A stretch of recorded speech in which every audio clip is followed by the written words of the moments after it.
Por favor, Y Mónica, te bueno, escuchamos.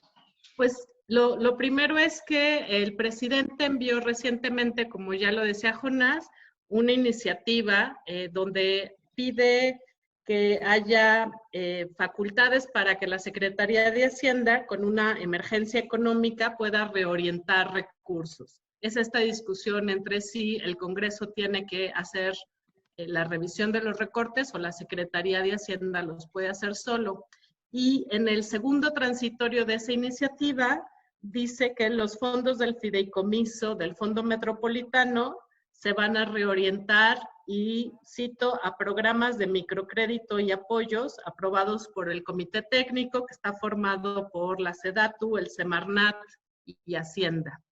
Posteriormente se conoce un proyecto de dictamen, es decir, un cambio a esta iniciativa, donde desaparece este transitorio y entonces por eso hay este debate de algunas personas que dicen no se está queriendo desaparecer.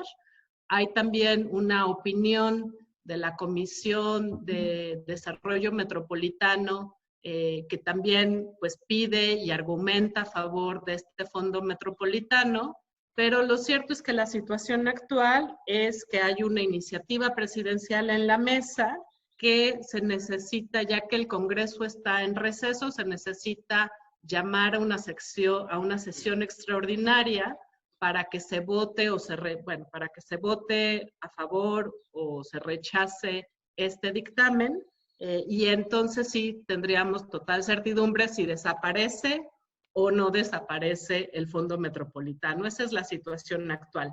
Sin embargo, a mí me gustan mucho estas coyunturas, la verdad, yo soy politóloga, no soy urbanista, no soy arquitecta, etcétera, soy politóloga, y lo que yo creo es que estas coyunturas nos dan pie para discutir si vale la pena este tema de los fideicomisos, cuáles fideicomisos valen la pena, cómo están funcionando y crear deliberación pública sobre los recursos que pues finalmente los ciudadanos pagamos con nuestros impuestos y a qué se asignan, cómo se asignan, etcétera. La verdad es que el Fondo Metropolitano tiene una larga historia, muy bonita, quien le interese hacer una tesis o quien ya pues, nos la comparte, pero se creó desde los 80s, se creó a partir del tema de calidad del aire del Valle de México, era un fondo que tenía Hacienda y que justamente se le subió unos impuestos a la gasolina, se asignó y inicialmente prácticamente todos los 90 se dedicó a proyectos ambientales. Después se abre este fondo metropolitano a proyectos que no son ambientales, sino de infraestructura. Y finalmente en 2006 se abre ya no solo la zona metropolitana de la Ciudad de México, sino a muchas más ciudades. En 2016 llega al pico, que son 10,400 millones de pesos que se le asigna a este fondo para 47 ciudades en ese momento. Y lo digo porque es el pico en que hay más recursos, o sea, este fondo tiene más recursos y bastantes ciudades. Actualmente el Fondo Metropolitano en 2020 le corresponde, bueno, tiene 3,300 millones, entonces baja de estos 10,400 a 3,300, pues que es una baja sustancial desde entonces, y ahora se puede asignar hasta 74 ciudades metropolitanas. Entonces, digamos, hay menos recursos y muchas más ciudades a quienes pueden solicitar. Ahora, ¿qué es el Fondo Metropolitano? Que también esto a mí me parece que es una innovación institucional que es lo que también vale la pena defender. No solo los recursos en sí, sino el fideicomiso. Digo, como muchos de ustedes sabrán y los que no, así muy brevemente, el presupuesto federal se divide, una parte de los recursos van al gobierno federal, otra parte de los recursos van a los gobiernos estatales y municipales vía participaciones y aportaciones, pero lo que resulta siempre muy difícil es juntar los recursos, o sea, la coinversión entre recursos federales, recursos estatales, recursos municipales, o incluso recursos de 2, 3 municipios, de 2, 3 estados. O sea, esa combinación, esa mezcla de recursos públicos en México, por las reglas que existen presupuestales, es sumamente difícil. ¿Qué es lo que permite el Fondo Metropolitano? Pues es una especie de bolsa que ayuda justamente a mezclar recursos. No solo recursos federales y estos estatales y demás, sino también se puede asignar recursos privados, recursos de la banca. Es decir, es una fórmula institucional que permite la coinversión de recursos mixtos. Entonces, yo creo que esa es una innovación muy importante, que de desaparecer se nos cancela esa forma fácil, no es tan fácil, pero fácil, o más bien no imposible, de juntar recursos. Creo que también en términos de los temas, y aquí agradezco mucho a Mariana Orozco que me mandó ya los links, porque la verdad es que la página de SEDATU es imposible encontrar. O sea, me encantaría ver por ahí un link que diga Fondo Metropolitano y a uno ahí poderse meter a ver qué proyectos hay, qué resultados hay, qué historias bonitas hay, o sea, porque también hace falta esas buenas noticias. Pero la buena noticia de esto es que hay una nueva guía de proyectos con lo que se llama un dictamen de impacto metropolitano. Vienen unos videitos desde la Secretaría de Hacienda, que desde la cuenta de Ruta Cívica de Twitter los mandamos, y que creo que vale la pena que todo mundo los vimos hoy. Los vimos hoy, Mónica. Muchas gracias. Si te parece bien, hoy voy a reservarme el resto de tu participación para hacer muy dinámica la mesa. Y le quiero pedir ahora a nuestro segundo invitado de esta tarde, Salvador Herrera. Salvador, ¿qué es urbanística y quién eres tú, mano? Salúdanos, cuéntanos un poco y luego te voy a pedir de la manera más atenta que comiences con tu primera intervención de esta tarde. Bienvenido, Salvador. Hay que liberar el micro de Salvador.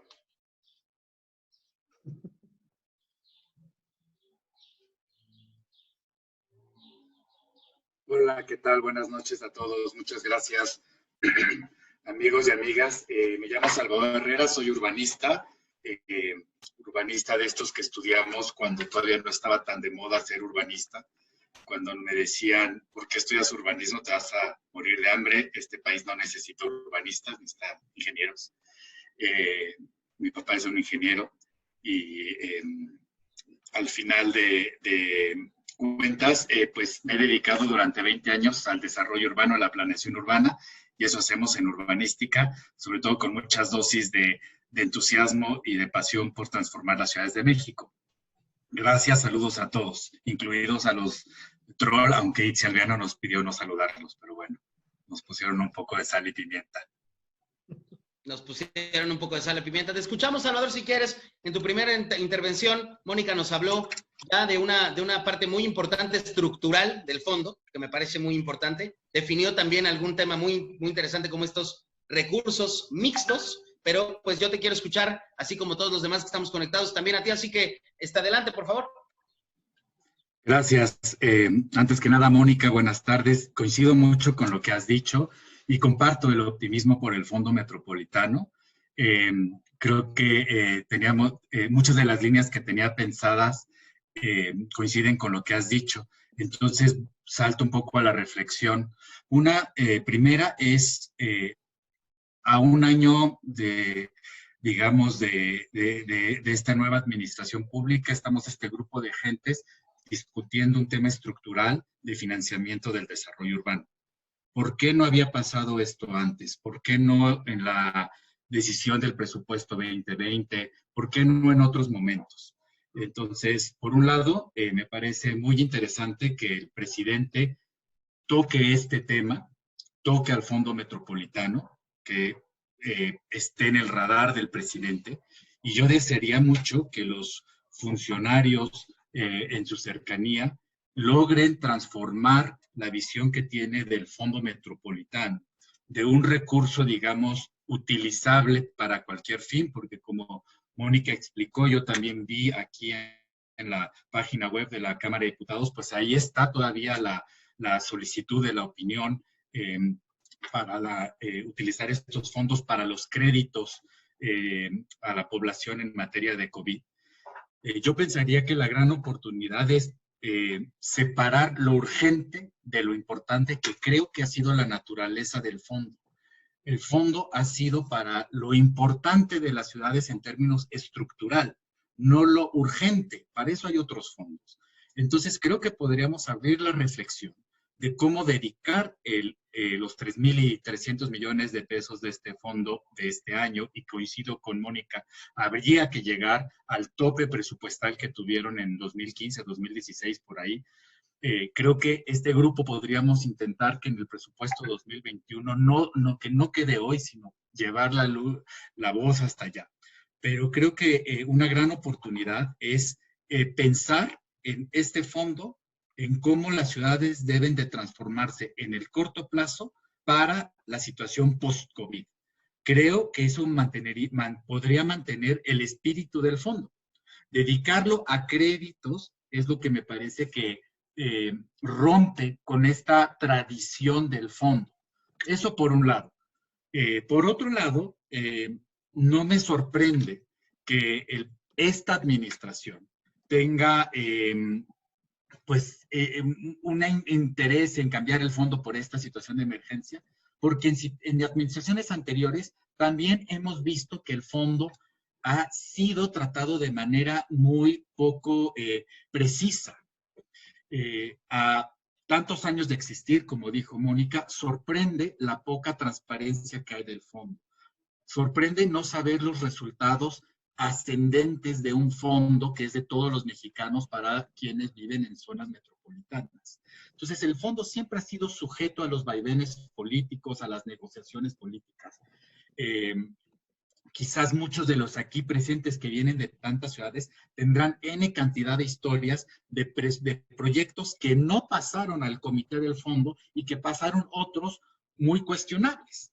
Muy cuestionables. Entonces, tenemos proyectos muy cuestionables del fondo, como yo entiendo que las aceras de Mazarik se pagaron como parte del fondo metropolitano, me parecería muy cuestionable por qué se hizo, pero también entiendo que Mi Bici en Guadalajara se hizo con parte de recursos del fondo metropolitano. Entonces, tenemos esta dualidad del fondo. Creo que esta es una gran oportunidad para, ya que el presidente lo tiene en la mira, aprovechar, llegar, apoyar a SEDATU, apoyar a Semarnat, porque también está involucrada, en que logremos una mejor estructura del fondo. Y cierro con esta reflexión. En otros países donde existe un fondo de este tipo, normalmente tiene una fuente de financiamiento que hace lógico el fondo, que hace lógico lo metropolitano.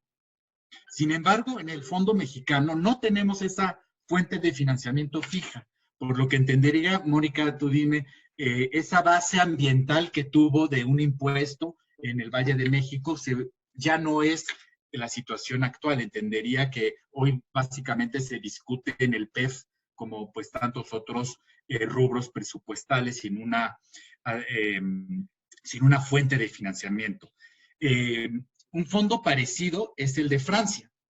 En Francia, el fondo, vamos a llamarle metropolitano, en las zonas francesas, dedica el 2% del impuesto que aquí en México le llamamos impuesto al empleo, que allá se llama impuesto a la competitividad, y se les da a las zonas metropolitanas para que sean más competitivas. Tienen que demostrar su competitividad social, ambiental y económica. Y en ese sentido, adquieren más recursos de este fondo. Entonces, sería muy buena oportunidad llevar la discusión más allá de la coyuntura a la estructura. Gracias, colegas. Gracias, Salvador. Muchas gracias a Mónica y a Salvador por este primer saque. Me parece muy interesante esto último que nos comenta Salvador también sobre en qué, lo platicábamos al principio, en qué arena se juegan también estos recursos que siempre tienen que ver también con, pues digamos, con el vaivén político. Veo que Alberto Marín tiene abierto su micrófono y entonces me gustaría comenzar con la mesa. Ahora sí, mi querido Alberto, para que platiquemos con nuestros invitados. Te escucho. ¿Qué nos comenta respecto a esto que hemos escuchado? Y desde tu perspectiva, pues, ¿cómo la ves? Bueno, me ha sorprendido mucho el el dato que ha aportado Mónica y que también he tenido oportunidad de revisar, y es que pues de 2016 a 2019 pues el recorte en el fondo pues ha sido alarmante, ¿no? Entonces parece ser que sin entrar ya en política y demás, parece ser que para la nueva administración el tema de ciudades no tiene tanta prioridad, o eso pensaría yo. Entonces mi pregunta estaría encaminada, ¿eso es cierto o se está compensando el tema de visión y de inversión en ciudades desde otro lado? O sea, es decir, Alberto, se van a está regresar trabajando... los trolls. ¿Por qué? ¿Por qué dices eso? ¿No? No sé. No sé. No. De verdad, lo pregunto honestamente. O sea, quiero saber un poco qué opinan sobre la visión de la presente administración y de si creen que verdaderamente las ciudades son el eje y el foco principal de la política, o si las ciudades pues no son la prioridad y tenemos otras, ¿no? Gracias, Alberto. Pues chicos, adelante. Venga, Salvador. Yo creo que algo que uno sí se mete, puse los links que hoy tuiteamos sobre lineamientos, reglas de operación, y la verdad es que sí me costó trabajo encontrar dónde estaba la lista de proyectos, pero al final lo encontré, es en transparencia presupuestal, y ahí es una basecita de datos, se puede bajar en Excel, y nada más como ejercicio vale la pena que lo hagan. En los proyectos que yo revisé, la Ciudad de México, y hay un documento histórico del ITDP también, donde pues, la mayoría son repavimentaciones, obras de infraestructura vial, etcétera. Lo que sí se ve como cambio de esta administración, si uno ve la guía, pues ahí estas son, digamos, las buenas intenciones que habría que ponderar, se abre mucho más a otro tipo de proyectos. O sea, uno que es un avance que se hizo hace 3, 4, 5 años, no me acuerdo muy bien, Mariana, Bernardo seguro se acordarán, cuando se abre a la movilidad no motorizada. Entonces, eso es un tipo de proyecto donde ya se empiezan a financiar las ciclovías, Mi Bici, etcétera, versus solo estas obras de repavimentación, que hay un montón. La verdad es que es muy impresionante cuando uno ve los proyectos. Y lo que ve ahora uno como guía y lineamientos es que ahora ya se financian programas de desarrollo y ordenamiento territorial, se ponen nuevos incentivos como que debe de haber un consejo de desarrollo metropolitano, y se pues, pone muy claras los requisitos en ese tema. Se debe de haber transparencia, debe de haber participación. Ahora son buenas intenciones porque uno todavía no puede ver dónde están esos cambios. Otro de los temas que llama mucho la atención es que se pueden financiar también áreas nuevas o conservación de áreas verdes alrededor de zonas metropolitanas, llamamos áreas verdes, parques, Chapultepec, cuarta sección de Chapultepec, de pronto estoy pensando, los grandes parques de las ciudades que hacen mucha falta ese tipo de recursos.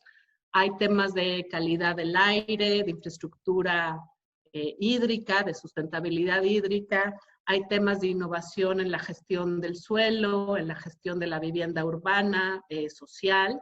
Entonces, yo creo que sí hay un nuevo enfoque del fondo con todas estas amplias posibilidades de nuevos proyectos. Y si uno ve la guía y ve los criterios, sí tienen una visión de nueva ciudad sustentable, no de obras de vialidad y de infraestructura para el automóvil, lo cual me parece un gran logro. Sin embargo, donde habría que poner el énfasis es si, dado la disminución de recursos, o sea, se puede financiar tanta variedad de proyectos, de tipos, de obras. Y yo creo que será fundamental que se esté no solo rindiendo cuentas sobre qué proyectos se están financiando, sino también pues, visibilizando los proyectos exitosos, porque sí creo que se puede convertir en buenas prácticas que se contagian de ciudad a ciudad. Ahora, está por verse, porque sí no estamos viendo pues la visibilidad que uno esperaría. Estamos viendo más los temas de mejoramiento urbano, por lo menos esa es la campaña de comunicación que tiene más el gobierno, pero no estamos viendo estos proyectos conjuntos, probablemente porque también se le va a tener que dar crédito a los gobiernos estatales y municipales, y uno de los requisitos que sí establece actualmente el Fondo Metropolitano es que se financie hasta el 10% del proyecto y en algunos casos con rezago social hasta 30%. Es decir, los recursos del gobierno federal o del Fondo Metropolitano serán una proporción menor y tal vez ahí pues no hay tanto incentivo de visibilizarlos porque pues el crédito se lo llevan otros. Pero yo creo que sí valdría ponerle ojo, observatorio, a ver qué tipo de nuevos proyectos hay y ojalá pues a visibilizarlos más, ¿no? Porque esta basecita de Excel de transparencia presupuestal es lo único que uno puede llegar a ver con facilidad. Me decía por ahí un colega que en este Excel del que hablas nos dicen hasta cuánto se gastaron en tornillos, pero no necesariamente cuánto se han invertido en algunos proyectos, cuánto queda. En fin, hay un asunto de transparencia que sin duda es una tarea pendiente respecto de este fondo. Salvador, preguntó Alberto si era una prioridad del gobierno federal actual las ciudades. Es tal vez una pregunta pues que nos hacemos varios y que me parece pertinente. Y tú levantaste la mano, así que pues te escuchamos. Gracias. Veo diferentes discursos sobre las ciudades, ¿no? No veo un discurso unificado en el gobierno federal. Digamos, celebramos que sigue la SEDATU. Yo no sé si una de las 10 subsecretarías que van a desaparecer, alguna de esas esté en SEDATU, pero creo que debemos de estar muy atentos a que SEDATU no se debilite. Necesitamos poner sobre la mesa que la crisis urbana de México es una crisis estructural muy fuerte, ¿sí? Y que necesitamos mucho más recursos, no solo económicos, sino también legales e institucionales para atender la crisis urbana de México, que hoy, con el panorama del COVID, se hace mucho más compleja. Por ejemplo, en materia metropolitana, pues está ahora la Red Nacional Metropolitana, RENAMET, que han venido generando cierta dinámica, mucho liderada aquí por Mariana, entiendo yo, en la parte de movilidad, que está aquí en el foro. Saludos, Mariana, que me parece muy importante. SEDATU está reconociendo, por ejemplo, a los implanes. Yo que fui director de un implan y director de la Red Nacional de Implanes, en gobiernos anteriores nos costó mucho trabajo, y Mariana también lo sabe, que se reconociera a los implanes como figura.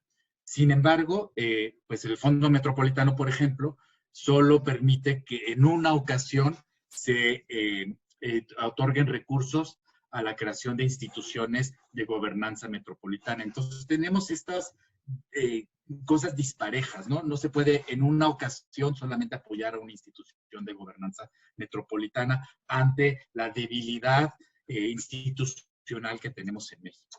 Entonces, yo pensaría que tenemos un panorama incierto sobre la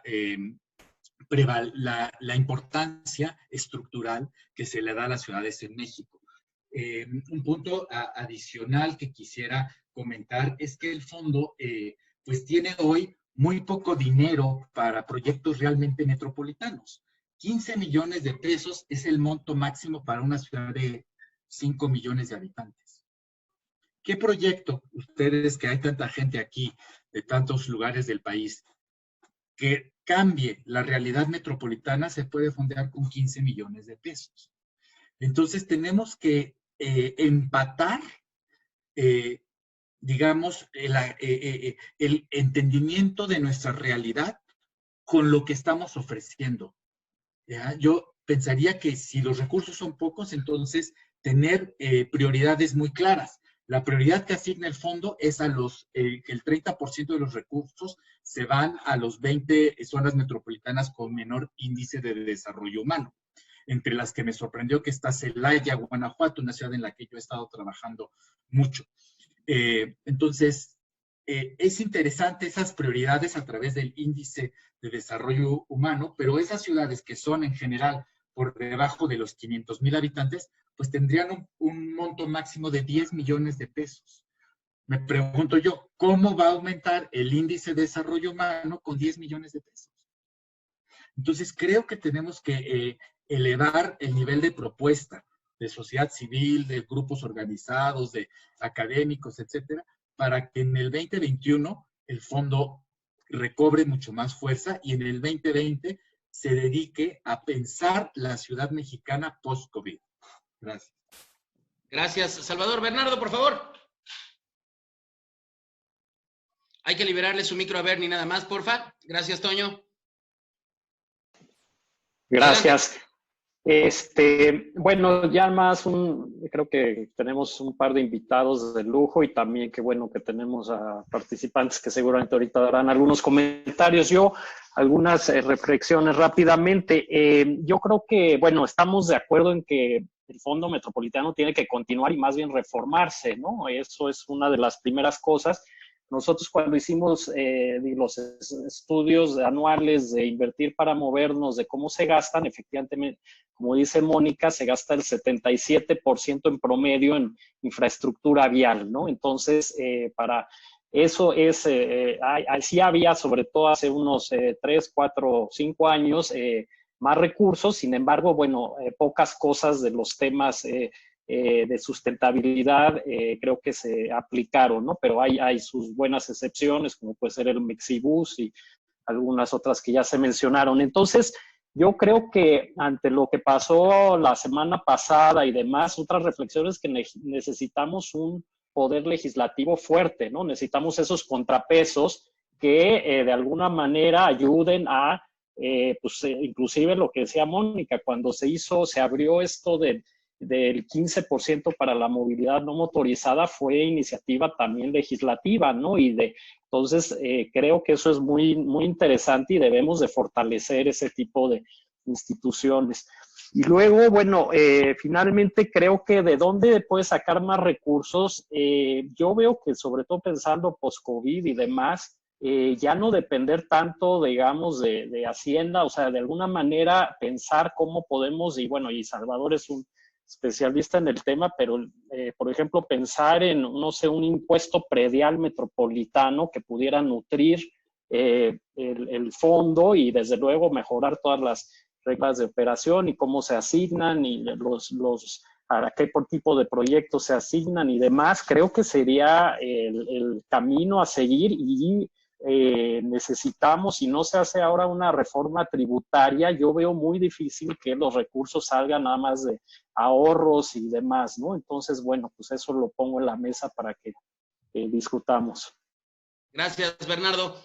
Bueno, pues a mí me gustaría mucho ahora, el tiempo ha sido raro ahora porque comenzamos un poquito tarde y luego tuvimos estas visitas inesperadas. El tema ha sido polémico, sin duda habrá gente que no estaría encantada con leer, escuchar si el fondo está en riesgo, y me parece más que pertinente escuchar ahora a Mariana Orozco. Mariana Orozco, que desde el ámbito de la sociedad civil, ahora como parte del andamiaje institucional de gobierno, una colega pues querida y sobre todo una persona que ha batallado, digamos, si esto se puede denominar como una batalla en este ámbito, y ahora como parte del equipo de la Secretaría de Desarrollo Agrario, Territorial y Urbano en la coordinación de movilidad a nivel federal. Mariana, seguro tendrás algo que comentarnos y te doy la bienvenida y gracias por estar en este espacio. Así que te escuchamos, Mariana, por favor. Ahora entiendo esto de los demonios. Yo estaba muy calladita, tomando notas. Pues buenas tardes a todas y a todos. Muchísimas gracias por lanzar este tema. Creo que hoy más que nunca se necesita que en la agenda pública, aliadas y no aliados, estemos discutiendo sobre este tema, porque pues solo así lo podemos llevar a la agenda de gobierno. Nosotros desde el equipo de la Coordinación Metropolitana y de Movilidad hemos estado haciendo un gran trabajo, sobre todo liderado por Jocelyn Ramírez. Jocelyn es la encargada de la Dirección de Gobernanza Metropolitana. Entonces ha estado proponiendo herramientas para que a través de esas herramientas podamos incentivar a los gobiernos locales a tener una mejor gestión del fondo, ¿no? No nada más del fondo, sino también del fenómeno metropolitano en su totalidad. Y el fondo es un incentivo que nos permite alinear visiones entre la gran visión nacional y las visiones locales. Entonces, durante todo este año y medio ya que llevamos de administración, hemos estado generando los lineamientos que mencionó Mónica, el trabajo una a una con las zonas metropolitanas, el impulso a la instalación de las instancias metropolitanas. Entonces, hemos estado trabajando intensamente para que esta visión de la que sí, pues Alberto, coincido contigo en que hace falta tener más claridad sobre la visión del gobierno federal, pero también entender la complejidad de lo que es el gobierno federal, las inercias, las fallas estructurales y sistémicas, ¿no? O sea, no nada más depende de que las personas que estemos adentro estamos convencidas de esa visión. Hay que mover muchos hilos y romper inercias. Entonces, lo que les puedo decir es que nosotros hemos seguido trabajando con la normatividad vigente. Justo este mes de abril fue el plazo para que todos los consejos de desarrollo metropolitano presentaran sus carteras de proyectos. Y Juan José León, que también es compañero de la coordinación, estuvo coordinando todo un trabajo para que se instalaran los consejos, los gobiernos presentaran sus matrices de proyectos a Hacienda y que esos estuvieran ponderados con la matriz de impacto metropolitano que desarrollamos junto con Semarnat y Hacienda, ¿no? Entonces, estamos haciendo esa chamba, todavía falta mucho por hacer y pues también entendemos que ante tiempos de emergencia y esta emergencia que nos sacudió a todos, también se requiere ver qué hacemos en esas zonas metropolitanas en donde se están concentrando los contagios, también contar con elementos y con pues recursos para apoyarlas, ¿no? Entonces, yo diría, pues, hagamos lo posible porque el trabajo que ya se ha hecho para fortalecer ese fondo metropolitano siga, que no se destruya lo construido, pero también pensar en esta inteligencia colectiva, ¿qué hacemos para atender a las zonas metropolitanas en esta gran post-emergencia sanitaria? Porque lo vamos a necesitar. Gracias, Mariana. Está por acá con nosotros también Alfonso Iracheta. Alfonso Iracheta fundó Centro Eure y además ha sido un actor importantísimo y que ha tenido una contribución importante en este sentido. Pero además, doctor, coincidíamos varios colegas en que pocos, no por una cuestión de mucho tiempo, sino por una cuestión de mucho estudio, han conocido también como Mónica, como tú, la evolución de este fondo metropolitano. No sé, Alfonso, si nos quisieras comentar un poco de esto y a cómo están las cosas ahora, pues, ¿qué nos dice el paso del tiempo de este fondo, su futuro? Y te preguntaría a ti, así directamente, doctor, ¿lo ves en riesgo? Hola a todos, mucho gusto saludarlos. Me encanta estar en este programa. Mira, antes de darte una respuesta de si está en riesgo o no, a mí me parece que debo partir por lo que es positivo del tema, que es rescatar la idea. El problema en México es que no entendemos todavía qué es lo metropolitano y cuál es la importancia que tiene en el desarrollo nacional. No nos hemos dado cuenta que del orden de 7 de cada 10 pesos del Producto Interno Bruto lo generan las metrópolis. Si las metrópolis no funcionan, porque están paradas, porque están en crisis de cualquier tipo, la economía nacional entra en crisis. Por lo tanto, la primera idea que se me ocurre es cómo hacer entender al gobierno y a la sociedad que es en las zonas metropolitanas, en estos grandes conglomerados, donde la sinergia de actividad económica, social, política, permite que el país se desarrolle más rápido. Meter en crisis a la metrópoli es meter en crisis la economía. Es una primera idea. Una segunda idea es que en México no existe planeación metropolitana.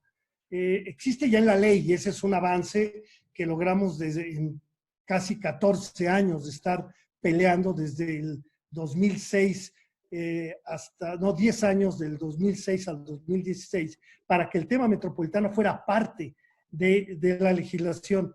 Esto quiere decir que ya tenemos por lo pronto un soporte jurídico para poder echar a andar una estrategia verdaderamente metropolitana. Tercero, no hay cooperación intermunicipal ni interestatal porque no está en la lógica de la política mexicana. Y esto hay que impulsarlo, hay que provocarlo. Inclusive hay que cuestionar cuando no se hace, que es un absurdo que el Valle de México, Estado de México y Distrito y Ciudad de México no han colaborado en los últimos 30 o 40 años para nada realmente relevante. Ha tenido que ser el gobierno federal para meter el tema del agua, por ejemplo, pero no hay ni siquiera un sistema de transporte integrado en la zona metropolitana. Es una evidencia de que no estamos todavía preparados para ello.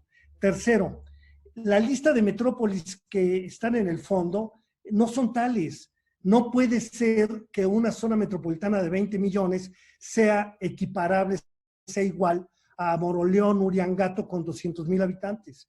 ¿Y cómo pueden ser estos fenómenos lo mismo con estas diferencias brutales? Hay un problema conceptual ahí que tampoco está resuelto.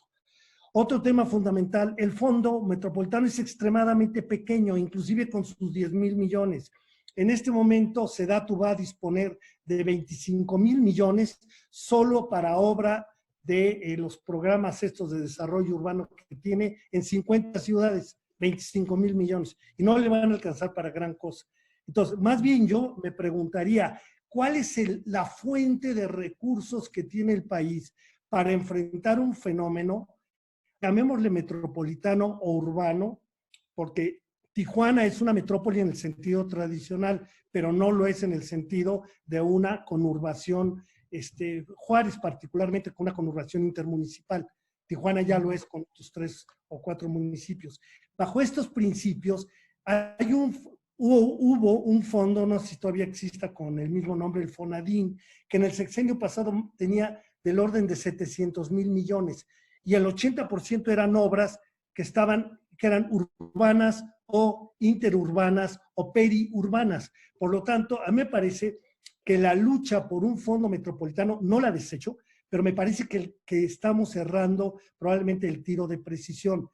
Las ciudades todas quieren ser metrópolis por acceder a los 13, 15 o 20 millones que les da el gobierno federal a través del fondo metropolitano. Y esto ha distorsionado profundamente el fondo.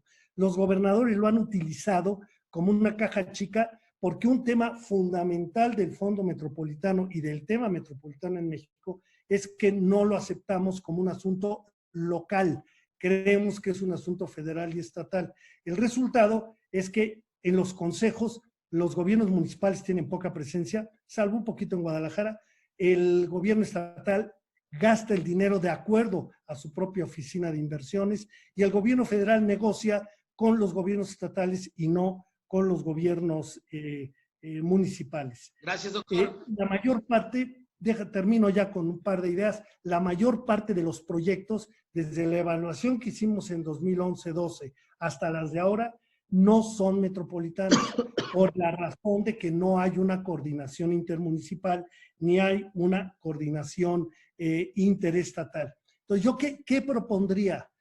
Creo que el gobierno federal, ahora la SEDATU, tiene todas las condiciones para hacer algo diferente, aunado a lo que ya están haciendo a nivel metropolitano con Daniel Fajardo al frente, que sería concentrar todos los programas federales, todos los incentivos que hay de todo el gobierno federal para aplicarlos a proyectos estratégicos de desarrollo en las ciudades y metrópolis que con urgencia lo están requiriendo para cualquiera de los temas que se nos pueda ocurrir.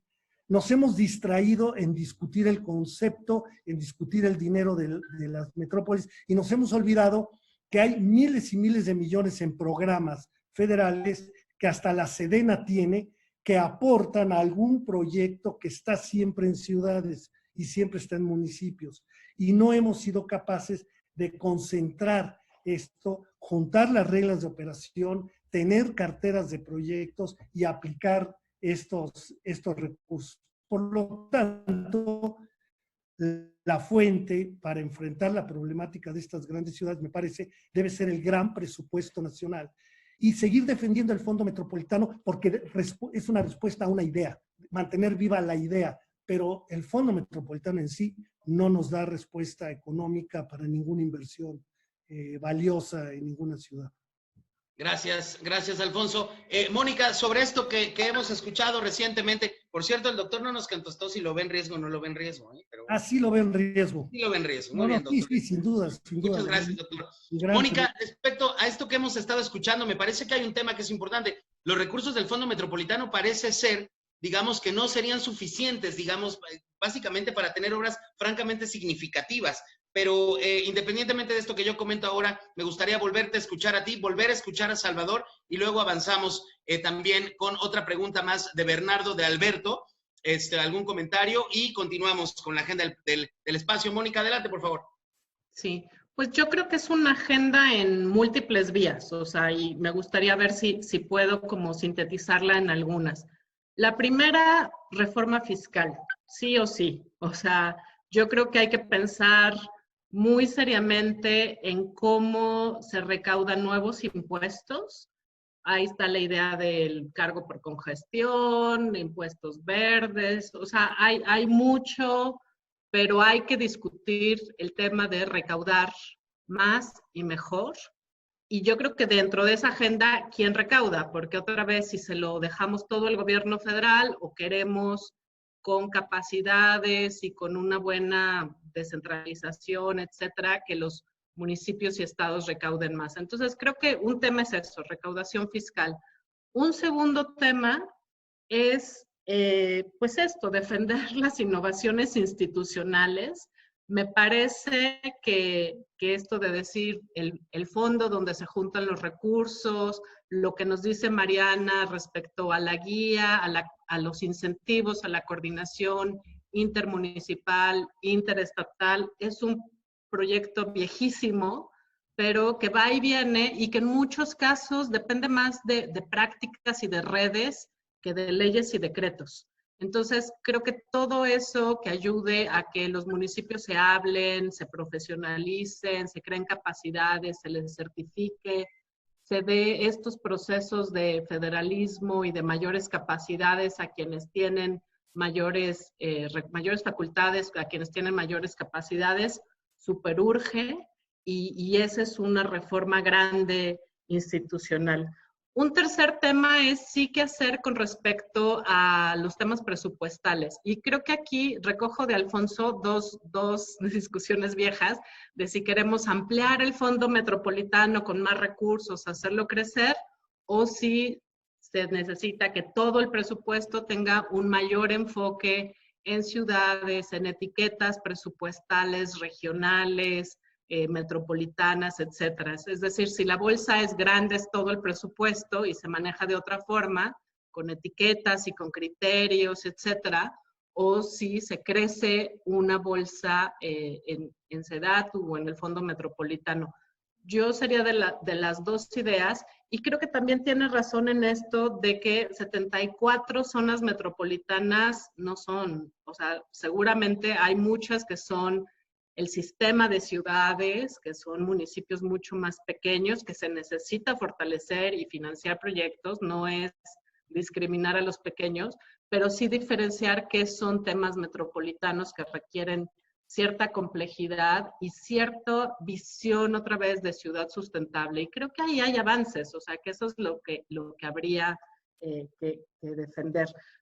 Pongo un último tema para esta agenda de defensa de las ciudades, y es el fortalecimiento de las capacidades municipales y estatales, que creo que es un tema que a todos nos preocupa, que está ahí, o sea, lo que dice Salvador de los institutos metropolitanos de planeación, lo que se habla de las administraciones profesionales que puedan presentar buenos proyectos, que puedan presupuestar, que puedan llevar a cabo proyectos de endeudamiento, proyectos de inversión con la banca de desarrollo, etcétera.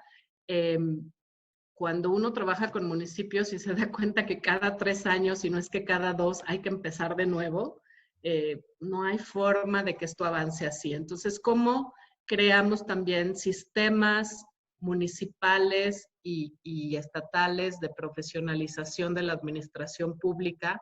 Porque las ciudades no van a avanzar si eso no se crea. y no solo de administración pública, sino también de participación y de formación de consensos multisectoriales. Es decir, estos consejos de desarrollo metropolitano tienen que tener la participación de la sociedad civil, de la academia, del sector empresarial, justo también para blindar acuerdos y para ir avanzando con consensos. En la Ciudad de México en particular hemos trabajado mucho eso y no se ve para cuándo. Entonces, gracias, si Mónica. estamos así, pues no me imagino lo demás, ¿no? Te recuerdo muy bien en una batalla en tu constituyente, un grupo de colegas, pues tratando justamente de influir en esta agenda hace algunos años cuando intentaron formar un grupo que tuviera representación, entonces todavía en la Asamblea Legislativa de la Ciudad de México. Gracias, Mónica. Bernardo, te escuchamos, por favor. Hay que liberar el Bernardo. Sí, ya, gracias. Bueno, yo más bien lanzo la pregunta de aquí, ¿qué hacemos? O sea, ¿qué sigue? Yo creo que tenemos aliados, hay gente, digo, el mismo secretario de Hacienda hace algunos meses proponía regresar la tenencia vehicular al impuesto. Seguramente hay muchísimos legisladores que les interesa y saben del tema. Pues yo creo que hay que aprovechar este momento para hacer una propuesta entre varias organizaciones, individuos, y bueno, eso sería mi pregunta, ¿no? De aquí, ¿qué sigue? Claro. Salvador, por favor, adelante, tenemos pues este tema que acaba de tocar Bernardo, que estuvo bueno, porque al entonces subsecretario de Hacienda le pusieron una buena regañada una mañana por andar proponiendo recuperar la tenencia, pero pues ese será tema de otro momento. Salvador, cuéntanos, ¿qué opinas de esto que dice Bernardo? ¿Qué sigue? Yo creo que coincido con algunos de los comentarios que están ahí puestos. Creo que sigue fortalecer el federalismo. Tenemos que balancear, digamos, lograr balancear las responsabilidades locales con digamos, las estatales y las federales, que ahorita están muy mezcladas. Veo en algunos municipios de México que se están poniendo las pilas. Nosotros tenemos el caso, por ejemplo, La Paz, Baja California Sur, está buscando desarrollar normativa urbana específica para su centro urbano con sus recursos locales, haciendo asociaciones con organizaciones civiles, etcétera. Celaya, por ejemplo, pagó su propio PIMOS. Los Cabos paga su propio plan de movilidad. Los municipios de alguna forma empiezan a sentir el recorte presupuestal, digamos, esto, y buscan en algunos casos pues superar esas debilidades. En los 3 casos que mencioné hay implan. Con Alfonso Iracheta, que está aquí presente, siempre hemos hablado que los implanes son una gran oportunidad para México y estos deberían de estar pues más cobijados, por lo menos en tema normativo, sino de financiamiento a nivel federal, sí en el municipal. Sobre nuevos impuestos, Bernardo comentaba sobre el predial metropolitano, que tuvimos la oportunidad con Tania Romero, mi colega que está aquí, de comentarlo con el IMEPLAN en Guadalajara. Creo que hay la posibilidad, pero creo que también hay que ver cómo ciertos impuestos que hoy ya deberían de dedicarse a la competitividad urbana, y regreso al impuesto a la nómina. También vi que Andrés Giraldo por aquí está escribiendo cosas interesantes en ese sentido de la competitividad. Creo que la oportunidad que tenemos ahora es de entender que las ciudades mexicanas, a pesar de su estructura urbana un tanto deficiente, construida en las últimas 2 o 3 décadas, están semifuncionando en este momento, y que las calles se están utilizando de otra forma, etc. Tendríamos que observar y monitorear eso para que este fondo y otros nos ayuden a llevar a la ciudad mexicana a un nuevo nivel. No queremos regresar al nivel anterior, pero si no observamos, monitoreamos, etcétera, si este fondo se dedica a créditos, como está propuesto en la Cámara de Diputados, hasta donde se observa en su página web, vamos a perder la oportunidad de aprender de esta emergencia. Gracias. Gracias, Salvador. Le voy a pedir a Toño que le libere el micrófono a Armando Rosales, a quien me da mucho gusto recibir en este espacio. Armando durante un buen tiempo acompañó a la Secretaría de Desarrollo Agrario Territorial y Urbano como subsecretario de Desarrollo Urbano y Vivienda, y es sin duda una aportación que podemos esperar en este espacio, que nos da gusto tener. Así que Armando, te doy la bienvenida, te agradezco que estés acá. Ahorita le voy a preguntar también a Salvador y a Mónica si ven el riesgo en fondo, el fondo en riesgo, independientemente de estos puntos importantes que nos han dicho. Armando, te escucho y también te pregunto, ¿tú ves que el Fondo Metropolitano está en riesgo? Bienvenido. Hola, ¿cómo están? Un gustazo saludar a todos, a Mónica, a Salvador, Mariana, a todos con un gustazo. Yo sí lo veo en riesgo, y veo en riesgo voy a apagar mi video porque tengo la conexión más mala acá en las metrópolis, por cierto, en plena cuarentena. Pero, no, sí lo veo en riesgo, y al igual cualquier fondo que sea ejecutado desde los municipios. Y yo lo veo en riesgo. Creo que existe una profunda desconfianza en el gobierno federal a que ejecuten ahora los municipios. No creo que haya la intención, como hubo en el periodo de Salinas, de que se convierta el gobierno federal en el alcalde de cada uno de los municipios, como fue con el programa Solidaridad. Pero sí, siempre está la sospecha de que como todos los otros partidos políticos eran corruptos y todos los demás estaban en la corrupción, y todos los alcaldes y todos los municipios, que ellos ejecuten las obras. Y eso ocurre a final de cuentas con las obras del Fondo Metropolitano, que si bien tiene ciertos mecanismos de control, a final de cuentas pues los municipios son los que hacen la licitación de obras. Entonces, a mí sí se me haría peligroso pensar en cualquier otro esquema o mecanismo en el que los recursos se sigan centralizando cada vez más en el gobierno federal. Yo creo que es un gobierno, y al igual que cualquier gobierno en una democracia sana, que necesita contrapesos, y se debería revisar el pacto fiscal. Y hoy por hoy, a final de cuentas, todo el Fondo Metropolitano, aunque participa SEDATU, aunque participa Semarnat, los votos mayoritarios en el consejo que decide qué obras y qué proyectos se aprueban los tiene Hacienda, y Hacienda tiene creo que 3 votos contra 2, y siguen decidiendo en Hacienda los proyectos que son los que se van a ejecutar en el año. Hay un subejercicio de recursos, se están ejecutando tarde los recursos del Fondo Metropolitano. Entonces, yo diría que obviamente estoy muy a favor de que siga existiendo este fondo, y concluiré diciendo que mientras no podamos apoyar un verdadero federalismo fiscal, ser partícipes y obligar a cada uno de los diferentes ámbitos de gobierno, municipios, estados y la federación a asumir sus responsabilidades, y no permee en el gobierno, que dudo que va a permanecer en este sexenio, de incrementar las diferentes fuentes de recaudación, de regresar al impuesto predial, de hacer más progresiva la recaudación en México, de hacer una reforma fiscal y un pacto federal nuevo, el Fondo Metropolitano va a seguir en riesgo. Gracias, Armando. Pues interesantísimo esto último que nos comenta Armando sobre generar un nuevo pacto fiscal, un nuevo pacto federal, que además me supongo, a partir de lo que hemos escuchado de Alfonso, de Mónica, de Salvador, pues que valdría la pena generar pues un acuerdo para lograr un mayor recaudo que permitiera que en realidad hubiera una bolsa que lograra que estas zonas metropolitanas, y además también valdría escuchar la voz de los alcaldes, la voz de instancias como la SEDATU, que no sé si ya se habrá pronunciado al respecto, pero me parece que es una de esas voces que tendríamos que escuchar sobre un asunto de estos. Bueno, miren, tenemos el tiempo no es nuestro amigo, y tenemos 2 preguntas. Yo sé que el doctor Iracheta por ahí levanta la mano. Tenemos 2 antes, doctor, y si nos da tiempo voy a volver con muchísimo gusto contigo. Alberto, hay por ahí compañeros, colegas que le quieren preguntar algo a la mesa, a Salvador y a Mónica, así que me gustaría que nos dijeras quiénes son para que podamos abrir el micrófono, escucharles y luego también escuchar a nuestros invitados. Adelante, por favor.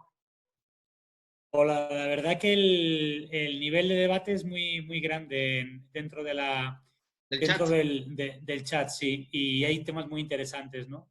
A mí me gustaría, por ejemplo, dar la voz a Juan Carlos Centella, que ha estado muy activo y que es muy pesimista sobre lo que nos espera para el Fondo Metropolitano, y creo que sería bueno escuchar, pues, y que pusiera un poco en común en un minuto la opinión que tiene sobre esto, ¿no? Por favor, bienvenido Juan Carlos, también colega que ha seguido de hace mucho tiempo estos temas y sin duda una voz muy autorizada. Es un privilegio tenerte en el grupo. Juan Carlos, te escuchamos. Bueno, Creo que Juan Carlos ya no nos está acompañando. Hubiera sido un privilegio tener a Juan Carlos en el grupo, pero se fue antes. Alberto, ¿alguien más?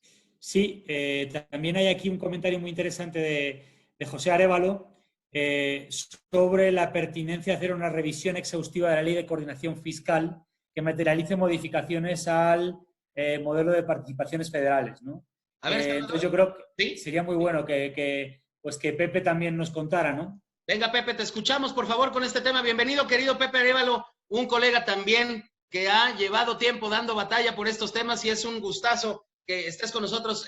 José Arévalo, bienvenido, te escuchamos. ¿Qué onda, colegas? ¿Cómo están? Igual, un gusto escucharles y pues, siempre es muy grato por acá seguirles aprendiendo a todas y todos. Pues digo, un poco va relacionado con lo que ya han venido manifestando varios por acá. En las últimas semanas también se ha estado cocinando un debate, creo que ya es inaplazable, sobre cómo vamos a reconfigurar el pacto fiscal a nivel país, si es que lo queremos hacer hoy, que creo que es un contexto pues, que lo permite. Y sí siento que desde la Ley de Coordinación Fiscal, que un poco es la que va dando la pauta de cómo se recauda a nivel local, cómo se transfieren recursos a la federación, cómo regresan a nivel local, yo no veo ningún incentivo para que en el caso de aquellas zonas metropolitanas que comentaba el doctor Iracheta, como Valle de México, La Laguna, sabemos el caso de La Laguna, pues está Coahuila, Durango, llevan un rato empujando proyectos de transporte masivo desde distintos fondos, no lo han logrado del todo. Es un buen instrumento, normativamente hablando, exclusivamente para sí empujar la discusión, y si no es a través del Fondo Metropolitano per se, proponer en esa mesa qué otros mecanismos tenemos para fortalecer nuestra gobernanza metropolitana, que creo que sigue siendo ese tema ahí como nota al pie en nuestra agenda, y pues es momento de entrarle. Gracias, Pepe. Si les parece bien, nos escuchamos. Salvador, Mónica, ¿quién dijo yo? Me gustaría también, respecto a lo que nos comentó Armando Rosales, que nos hicieran favor de tener alguna reflexión y luego vamos a continuar. Va, Salvador. Gracias. No, coincido con Pepe y con, bueno, también creo que está en riesgo, pero yo creo que ha estado en riesgo en otras ocasiones. O sea, es un nuevo riesgo. Creo que tiene a pesar de que tiene reglas de operación, ahora estos criterios, está en riesgo el Fondo Metropolitano, considerando las debilidades que apunta el doctor Iracheta, en el sentido de que zonas metropolitanas tienen que pararse entre sí. Está en riesgo porque, por ejemplo, no tiene un alineamiento importante. Está la Ley General de Asentamientos Humanos, que crea el tema de eso, bueno, que tiene los artículos sobre zonas metropolitanas, y el Fondo Metropolitano solo tiene una mención en la Ley General de Asentamientos Humanos. Entonces, ¿por qué está en riesgo? Hoy está en riesgo porque no tiene, desde mi punto de vista, una estructura cabalmente sólida. ¿Sí? Ese apuntaría, y por eso coincido con muchos de los colegas. Luego, con Pepe, a quien saludo y me da mucho gusto escucharte, coincido también que es un buen momento para la reflexión sobre el pacto fiscal en materia de los municipios.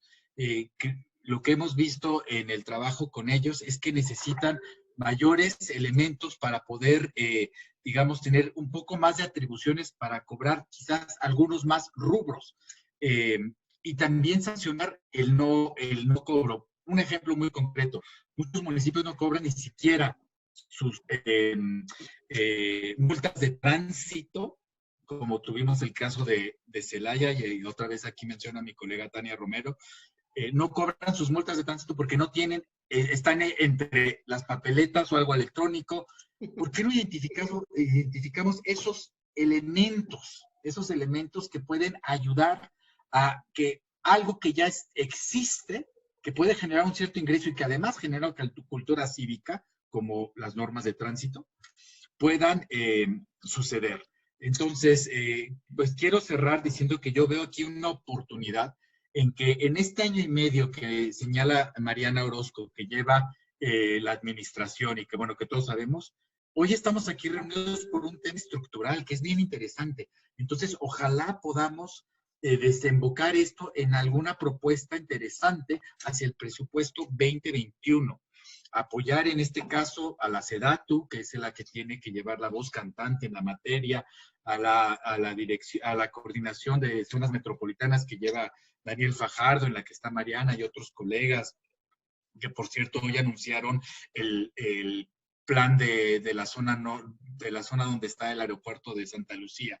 Habría que ver, por ejemplo, en ese plan, qué mecanismos de financiamiento metropolitano está incluyendo la SEDATU, para poder aprender de estas nuevas propuestas de la nueva administración actual y poder diversificar los mecanismos. Entonces yo veo aquí una oportunidad, sobre todo en este grupo diverso, en los argumentos expuestos. Muchas gracias. Gracias, Salvador. Mónica, un último comentario respecto a lo que hemos escuchado, por favor. Sí, pues a mí me parece que lo que dijo el doctor Iracheta sobre la idea es fundamental, defender la idea de las metrópolis, las ciudades sustentables, imaginar qué es esto, y sí necesitamos crear una narrativa fuera, que haga presión en el Congreso, que haga presión, que lleve nuevos candidatos también a estos lugares de contrapeso, que ganen buenas elecciones, que se armen y que tengamos por quién votar, ¿no? Porque muchas veces también eso es un problema. Y que este tipo también de personas que tengan esta idea, no solo defiendan, como dicen por ahí, no solamente tener más recursos, porque tener más recursos hemos visto como, por ejemplo, las participaciones que han sido históricas en términos de recursos a los estados, se terminan desperdiciando. Entonces, sí los criterios de proyectos, sí la narrativa también de qué tipo de proyectos hay que impulsar con estos recursos, que muchas veces es importante etiquetar. Y yo vuelvo a esta idea también de rehacer el pacto fiscal, pero quiero proponer, y esto es una idea pues bastante radical y sofisticada a la vez, de explicar que quisiéramos un federalismo diferenciado. Es decir, que teniendo tanta diversidad en el país, con municipios pequeñitos que no pueden recaudar predial y con otros que quieren hacer maravillas sobre la competitividad, tenemos que pensar en un nuevo federalismo donde vaya dando estas funciones y facultades de acuerdo a las capacidades y de acuerdo a procesos que se certifiquen y de acuerdo a rutas críticas que definan esto. Es decir, que si decimos nuevos impuestos y retomando lo que dice Armando, yo también estoy siempre por lo local, pero una cosa es darle a todos, recaudar predial, recaudar tenencia y toparnos con que nadie termina teniendo ni catastros o pagando multas, etcétera. Entonces, ¿por qué no pensar en rehacer el pacto fiscal de una forma, y esto, o sea, es radical, pero existe en Alemania, existe en España, existen los procesos más nuevos de federalismo, donde no son homogéneos? Entonces, ¿cómo rehacemos mayor recaudación, con mayor control local, pero también con mayores capacidades locales que puedan ser el sustento para estar recibiendo esas nuevas facultades y nuevos impuestos? Gracias, Mónica. Pues ojalá la verdad que esto sea un tema que se escuche en buena medida, que para esto sirvan estos foros. Está por acá, hace un tiempo platicaba con Amado Crote y le decía, oye, pues lo que pasa es que nos hacen falta también además especialistas en el diseño y en la implementación de política pública. Me decía, yo soy uno. Y me da mucho gusto porque hoy hemos tenido a varios que han trabajado temas de política pública y algunos muy bien, como lo ha hecho Amado Crote en diferentes espacios, hoy en el Banco Interamericano de Desarrollo. Amado Crote, que te liberen el micrófono para que hagas la última pregunta de esta tarde, y podamos escuchar, podamos avanzar el último comentario, la última pregunta. Amado, adelante. Gracias, Jonás, y buenas noches a todos. Primero, felicidades porque al final del día pudimos tener un debate muy interesante a pesar de las circunstancias con las que comenzamos. Lo que yo les diría después de escucharlos a todos, y gracias por las intervenciones de Mónica y de Salvador, Alfonso, es que creo que nos estamos peleando por migajas. O sea, si quieren desaparecer el Fondo Metropolitano, que lo desaparezcan. ¿Qué vamos a hacer con 10 millones de pesos para una zona metropolitana? Un pequeñísimo parque de bolsillo, unas cuantas banquetas. Incluso si pensáramos en el fondo completo de 3,000 millones de pesos y quisiéramos hacer PRT, ¿qué nos alcanza? Para unos 20 kilómetros. Eso no es un fondo metropolitano. La idea, como decía Alfonso, está bien. ¿La queremos recuperar? Pues sí, quizá la queremos recuperar, pero no con las migajas que nos están dando. Y de verdad, ojalá lo pensemos con este concepto que les estoy dando de estamos peleando por migajas. Si quisiéramos un fondo que de verdad potencie el desarrollo económico en las ciudades o en las metrópolis, necesitamos multiplicar este fondo por 100 o por 200. El PROTRAN, por ejemplo, el programa de transporte masivo de Banobras, es un ejemplo, aunque lo critico muchísimo, pero es un buen ejemplo de una pequeña aportación que hace el gobierno federal y otras aportaciones que tienen que hacer los privados y los gobiernos estatales.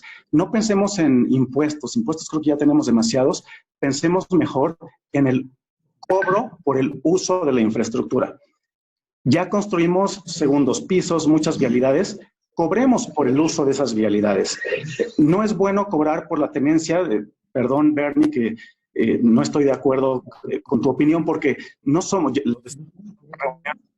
amigos de tener un vehículo particular porque nos resuelve muchos problemas, pero cobremos por el uso de ese vehículo, cobremos por el uso de la infraestructura vial. Pensemos en cómo hacer crecer este fondo, porque el debate de la hora y media que hemos tenido me parece que poco fructífero si estamos solamente analizando a quién le toca una migaja y a quién le toca otra. Perdonen que he sido un poco pesimista en esta ocasión, pero creo que no tiene relevancia pensar qué vamos a hacer con unos cuantos cacahuates.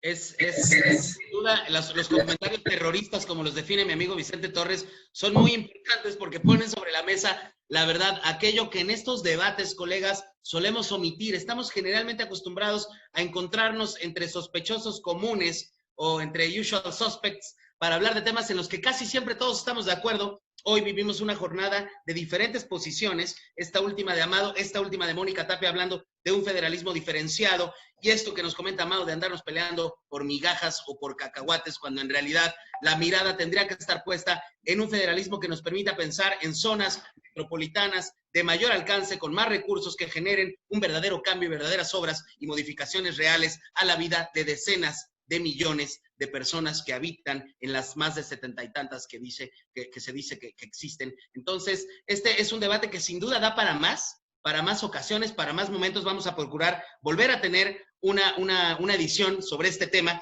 Y me gustaría ir ahora pues a otro momento del espacio, en donde le quiero preguntar a Mónica Tapia una cosa muy rápida, y ella me va a contestar lo primero que le venga a la mente. Mónica, este es un espacio que se llama La Ciudad y sus Demonios. Te quiero preguntar, cuando te digo ciudad, ¿qué te viene a la mente, Mónica? Lo urbano con lo natural. Gracias, Mónica. Tuvimos un presidente al que le costó mucho trabajo decir que había leído más de 3 libros. Yo estoy seguro que tanto estudiar y además de hacerlo tan bien y con tantas propuestas, tú has leído muchos más de 3. ¿Cuál es un libro que te gusta mucho, Mónica? ¿Cuál es tu libro favorito? Para el tema de ciudades me gusta mucho que es Wrestling Moses, Luchando contra Moses, que es la historia de Jane Jacobs y Robert Moses en Nueva York, y 2 visiones de planear la ciudad. Si te digo, Mónica, Fondo Metropolitano, ¿qué te viene a la mente? Defenderlo. Y si te digo, ¿cuál es el peor ruido que has escuchado? ¿Cuál es el que más te molesta? ¿Qué dirías? Ay, a las 6 de la mañana el microbús que pasa por mi casa. Mónica, muchas gracias por estar con nosotros. Salvador Herrera, si te digo ciudad, ábrele el micrófono a Chavo, por favor. Si te digo ciudad, ¿qué me dices? La primera palabra. Siempre será una oportunidad. Gracias. ¿El libro que te has leído, el que más te gusta, Chavo? Ahorita estoy leyendo uno que se llama Low Tech, que les recomiendo. Nuevas prácticas de sustentabilidad basadas en las experiencias indígenas. ¡Wow! Salvador, ¿cuál es tu sonido favorito? Las voces de mis hijos. Muchas gracias, Salvador. Gracias, Mónica. Gracias a todas y a todos ustedes por acompañarnos. Vamos a ir a la última sección, y es que Beatriz Cárdenas, como todos ustedes saben, se ha dado la tarea durante 5 programas de reflejar con artesanía total lo que aquí discutimos, lo que aquí hablamos. Y Toño, nuestro productor, ya tenemos un productor, muchachos, somos muy elegantes, tiene la imagen del cartón de esta noche. Toño, venga de ahí el cartón. Y Beatriz, te escuchamos para que nos digas qué es lo que reflejamos hoy en este cartón de la ciudad y sus demonios con Salvador y con Mónica.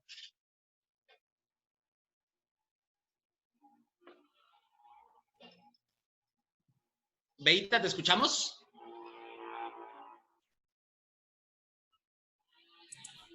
Ahora, ¿sí me escuchan? Sí, adelante.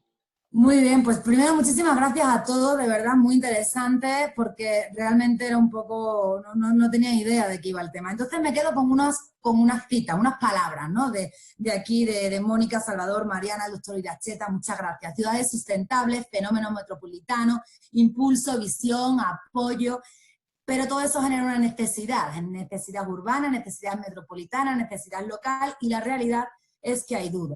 Hay una distorsión de fondo y hay un riesgo. Y por eso pues hay un demonio planeando por encima de todo esto, en el cual, bueno, pues veremos a ver qué pasa, ¿no? A ver cómo evoluciona, ¿no, señores? Muchas gracias, Beatriz. ¿Cómo ven el cartón, Salvador, Mónica? Muy bien, muy interesante. Les comento que después de que, cuando nos podamos volver a encontrar todas y todos, va a haber una galería con los cartones de Beatriz, de todos los que ha hecho en todas las sesiones, y ojalá que nos puedan acompañar para verlos, y seguramente si ella nos los quiere vender, pues para comprárselos, sería una buena idea. Muchísimas gracias a todas, a todos. Gracias, Beatriz, por este extraordinario cartón. Le mando saludos a Ricardo Jaral, a Maite Ramos, a Laura Yanca, a Karina Licea. Le ofrezco una disculpa al doctor Iracheta por no abrir una vez más el micrófono para su intervención. Tendremos otro espacio. Y le agradezco, como siempre, a Alberto Marín, a Bernardo Baranda y a Beatriz Cárdenas por habernos encontrado con todas y con todos ustedes una vez más en la ciudad y sus demonios. En el próximo programa, Jesús Padilla Centeno, director de la Asociación Mexicana de Transporte y Movilidad, presidente de la Coparmex de la Ciudad de México, un operador, un transportista, un empresario de la movilidad de primera importancia en esta ciudad y en el país, quien seguramente nos podrá dar información muy valiosa y debate, que eso es lo que importa acá. Hoy estuvo bueno. Gracias, demonias y demonios. Muy buena noche y nos vemos el próximo miércoles a las 7, aquí en la ciudad y sus demonios. Hasta luego. Gracias.